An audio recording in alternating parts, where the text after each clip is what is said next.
ఆయనను నేను నమ్ముతున్నాను, ఆయన చెప్పిన మాటలు నేను రెస్పెక్ట్ చేస్తున్నాను, నేను ఆయన మాటల చొప్పున అడుగులేస్తాను అని తీర్మానించుకొని అలా నడిచిన వాళ్ళు ధన్యులు. కానీ లోకం మాత్రం నేను ఎగతాళి చేసేది ఖాయం. అయినా నువ్వు దాన్ని లక్ష్య పెట్టొద్దు, నువ్వు విశ్వాసపు అడుగులేస్తావు.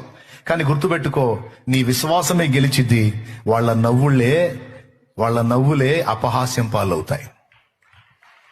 నవ్వినోళ్లే నవ్వుల పాలైపోతారు. నీ విశ్వాసము నిన్ను సిగ్గుపరచదు. నీ విశ్వాసము నిన్ను స్వస్థపరుస్తుంది, బాగు చేస్తుంది, బ్రతికిస్తుంది, బలపరుస్తుంది, స్థిరపరుస్తుంది, నడిపిస్తుంది, ఫైనల్ గెలిపిస్తుంది.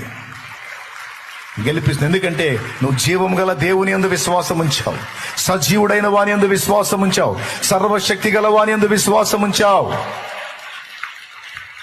నీ విశ్వాసమే గెలుస్తుంది.